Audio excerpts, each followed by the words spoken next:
Dialogue ভুলে গেছে। আর কতবার প্রপোজ করবা? সরি যাই আবার যাই ওকে, আবার যাচ্ছি। হ্যাঁ হ্যাঁ হ্যাঁ হ্যাঁ, অ্যাকশন বলতে হবে। হ্যাঁ বলবো। হ্যাঁ। যাই 3 2 1 0 অ্যাকশন। যাবে আমার সাথে আর কতবার প্রপোজ করবা? পুনরায় এবং পুনরায় চলতেই থাকবে। কবিতা? কবুতর নাই মাই, হ্যাঁ সোয়া কাট। কাট। তুমির গল্পটা বলি। পুনরায় তুমি নিয়ে আমাদের অনেকদিন আগে থেকে কথা হচ্ছে। মানে এই ভদ্রলোক আমাকে অনেক আগেই নক করে একদিন বললেন যে এরকম একটা গল্প আছে। আর উর্বি একটা সুন্দর কথা বলছিল যে নতুন পুরাতন বলে কিছু নেই আসলে। উর্বি যেমন বলছিল যে ও গল্পটা প্রথমে দেখবার চেষ্টা করে। আমি গল্পটা আগে দেখি, তারপরে দেখি যে যেই মানুষটা এটা নিয়ে স্বপ্ন দেখছে সে আসলে কোন স্পেকট্রামে স্বপ্নটা দেখছে, বা এই প্রোডাকশনটা আসলে কতটা সুন্দর হয়ে উঠবে, আমি সেখানে ইনভলভ হয়ে যাই। তারপরে ওই যে কোথায় করছি, কেন করছি, এখানে করা যাবে না ভাই আসুন, এখানে করতে হবে, এরকম আমাদের যুদ্ধ চলতেই থাকে দুজনের মধ্যে। তো গল্পটা সামহাও ওন করে ফেলেছিলাম শুনবার পর থেকে, এবং যদি গল্পটা ওন করে ফেলি এবং জানি যে উর্বি আছে, আমরা একদিন দেখা হলো আমাদের স্টুডিওতে, আমরা কথা বললাম যে হ্যাঁ চলো হুট করে যে করি কাজটা। তো আমার কাছে মনে হয়েছে গল্পের সঙ্গে একটা বন্ধন হয়ে যাওয়ার পরে কাজটা অনেক ইজি হয়, এবং সে কারণেই বোধ হয় আমার মনে হয় যে আমরা দুজন একসাথে চিন্তা করলাম যে আমরা ঝাঁপিয়ে পড়ি। আর আমার সঙ্গে বোধ হয় নতুন মানুষের কাজ ভালোই হয়। তুমি আমিও কিন্তু একসঙ্গে আমরা অনেকের কাজ করেছি যাদের প্রথম কাজ, এটা একটা এক্সপিরিয়েন্স। তো আমার কাছে মনে হয় গল্প গল্প এবং আমার কাছে মনে হচ্ছে গল্প এবং এর পোটেনশিয়াল কীভাবে গল্পটা বলা হতে পারে, সেটাই ছিল আমার ইন্টারেস্ট কাজ করার ব্যাপারে। আসলে কেমন আমি জানি না।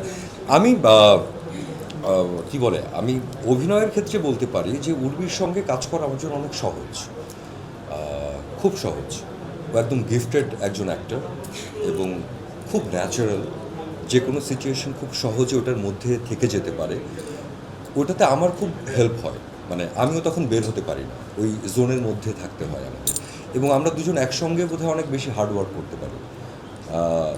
মাঝে মধ্যে আমাদের ধৈর্যচ্যুতি ঘটে, হয়তো ওর বেশি ঘটে। আবার আমরা সেটা দুজন মিলেই কিন্তু আবার খুব করে আমরা সেটা কাটিয়ে নিই আমরা কাজে নেমে যাই আবার একসঙ্গে। না, তখন আপনি আমাকে শান্ত করেন, আচ্ছা উর্বি শান্ত শান্ত শান্ত, আর আমি এভাবে কি শুট করা যায়, হ্যাঁ এমনি শান্ত। আমার তো কাজটা শেষ করতে হবে, সুন্দর করেই করতে হবে। আমরা যে এত সুন্দর সুন্দর দৃশ্য দেখলাম ট্রেলারে, এর একটা পার্ট আমাদের শ্যুট করার প্ল্যান ছিল অন্য জায়গায়। আমরা হুট করে সিদ্ধান্ত নিয়ে আমরা করে, এটার সঙ্গে লাখও একটা বড় একটা ব্যাপার কাজ করে আসলে, যে দিনের শেষে ফুটেজ কেমন এলো। আমাদের অনেক বড় আয়োজন ছিল না, অনেক বেশি সাপোর্ট সিস্টেম ছিল না। আমরা রমজানের মধ্যে কাজ করছি, প্রচণ্ড গরম, আমরা কমিউনিকেট করছি, একটা টিম এক জায়গায় রয়ে গেছে, আমরা ছোট্ট একটা টিম নিয়ে এক জায়গায় চলে গেছি, লাইট তখনও আসেনি, আমরা শুট শুরু করে দিয়েছি। আমি, আপনি, ডিরেক্টর আর ডিপি চারজনে মিলে একটা সুন্দর সিন করে ফেলছি টিম আসার আগে। টিম আসার আগে আমরা একটা সিন করে ফেলছি। হ্যাঁ রাইট। তো এই তো জার্নি তো এরকমই। আর উর্বির সঙ্গে অনেক ইজি কাজ করতে, সেটা একটা ব্যাপার হতে পারে। আর আমি জানি না, এটা আসলে অন্যরা বলতে পারবেন ভালো, যে আমাদের পর্দায় আসলেও কোনো বিশেষ কেমিস্ট্রি আছে কি না, বাট আমি খুব স্বাচ্ছন্দ্য বোধ করি উর্বির সঙ্গে অ্যাক্টিং করতে। ওই যে সেটে গেলে বা কাজ করতে গেলে তো তখন নতুন ওই ব্যাপারটা মাথায় থাকে না, একদমই থাকে না। তখন আমরা সবাই মিলে একটা টিম হয়ে কতটা সহায়তা করতে পারি ডিরেক্টরকে, বা ডিরেক্টরের ভিশন যা, সেটার কাছাকাছি আমরা কত যেতে পারি, সেটাই আমাদের একমাত্র লক্ষ্য থাকে আসলে। তখন কত অভিজ্ঞ, কত নতুন, সেটা ওইভাবে আসলে ভাবি না আসলে। তখন সিনের প্রয়োজনে আমরা কী করছি সেটাই মুখ্য হয়ে যায়। আমার কাছে মনে হচ্ছে যে ইমোশনের অনেক ছোট ছোট লেয়ার্স আছে এই চরিত্রটা, যেটা আমাদের ডিরেক্টর মিথুন আহমেদ বলছিল, যে এই একটা মানুষের একটা যে কোনো চরিত্র যদি আমরা রূপায়ণ করি, সেই চরিত্রের কিন্তু কিছু পার্টিকুলার মোমেন্টস বা তার কিছু পার্টিকুলার ইমোশনস নিয়ে আমরা একটা সিন বা একটা স্টোরি বা কিছু দৃশ্য আমরা ডিজাইন করে থাকি। এখানে গালিব যে চরিত্রটা, এটা আমাদের যে কোনো সাধারণ 8-10টা মানুষের মতোই একটা সাধারণ মানুষ, কিন্তু প্রত্যেকটা মানুষের ভেতরেই যে ইমোশনসের ছোট ছোট লেয়ার্স থাকে, যেগুলো আমরা হয়তো অনেক সময় রেকগনাইজ করি না, সেই ইমোশনের সাড়া দিই না। আমার কাছে মনে হয় যে এখানে মনস্তত্ত্বের, ইমোশনের এমন কিছু জায়গা আছে যেটা নিয়ে এই মানুষটা স্ট্যান্ড আপ করে। দাঁড়িয়ে যাও, সেরকম কিছু চেঞ্জেস মানুষ দেখবে। পুনরায় তুমিতে পুনরায় তুমি আছে, সে কারণেই মানুষ দেখবে। আমার মনে হয় যে মানুষ বলি, ভালোবাসা বলি, একটা ইমোশন বলি, আমরা বলি না যে ভালোবাসার মানুষটাই আসলে আমাদের ঘর। তো সেরকম একটা আকর্ষণে মানুষের ছুটে যাওয়া এবং তার জন্য মানুষের কি এফোর্ট হতে পারে এবং কি চেষ্টা হতে পারে, এবং পুনরায় যে মানুষ আবার ভালোবাসার কাছে যেতে পারে এবং এই পুনরায় আসলে চলতেই থাকে মানুষ যদি চায়, সেটাই পুনরায় তুমি। এবং আমার মনে হয় সেজন্যই দেখতে মানুষ। উর্বি খুব ন্যাচারাল। উর্বির হচ্ছে অনেক প্রস্তুতি নিতে হয় না কোনো চরিত্রায়ন করবার জন্য। উর্বির ভয়েস আমার খুব পছন্দ, অদ্ভুত সুন্দর টেক্সচার ওর ভয়েসে, and she is very much hard working. আর কি তিনটা ব্যাড কোয়ালিটিস দেখতে বলবো পারে না, কিন্তু। ব্যাড কোয়ালিটিস বলবো না, বাট ওই যে মাঝে মধ্যে ওর ধৈর্যচ্যুতি ঘটে। ও অনেক ইমোশনাল। ও হুট করে বলবে যে এইভাবে আর শুটিং করা যাবে না রাত্রি ভাই, এটা কি হচ্ছে। তো তখন হয়ে যাবে ওর, চলো হচ্ছে।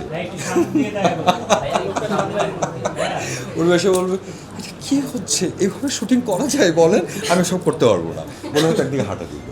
তো আমি তখন দৌড়ে গিয়ে ডিরেক্টরকে বলবো আচ্ছা এখন কী করছি আমরা, কি লাইট চলে যাচ্ছে না? উর্বি লাইটটা কিন্তু 2 মিনিটের মধ্যে চলে যাবে বাপ। হ্যাঁ আয় ভালো, এখানে লাইটটা খুব সুন্দর আছে, খুব সুন্দর একটা শট হবে এখানে। এই যে এইটার কথা আমি বলতে পারি, এই পার্টিকুলার এই সিনটার সময় আমি বলছি যে উর্বি এই যে সূর্যের আলোটা, এটা কিন্তু 1.5 মিনিটের বেশি থাকবে না। হ্যাঁ আয় বাপ আয়।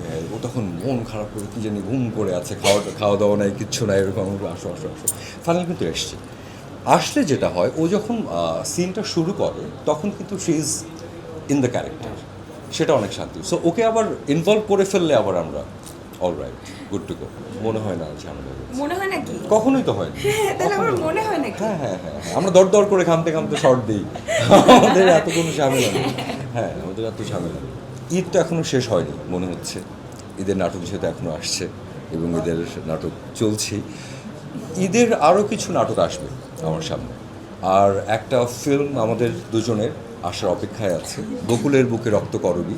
উর্বি হচ্ছে বকুল এবং সেটা খুব ইন্টারেস্টিং কিছু একটা হবে আশা করছি।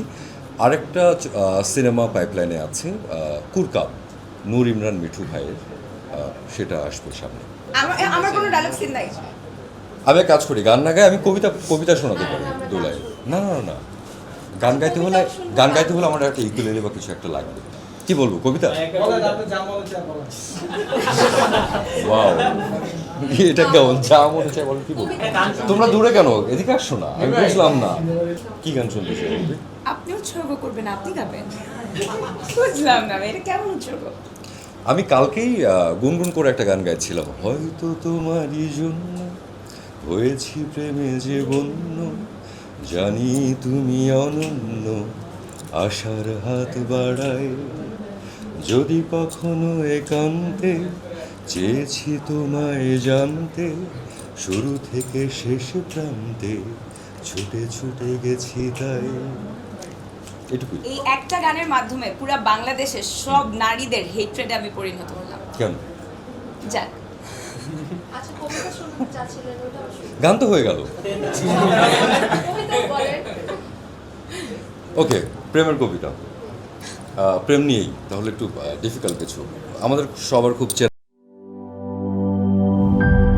নাটা জেলি আর পানীয়র এক অসম কম্বিনেশন, ড্রিঙ্কো। চিল থাকতে চান, ড্রিঙ্কো চাবান।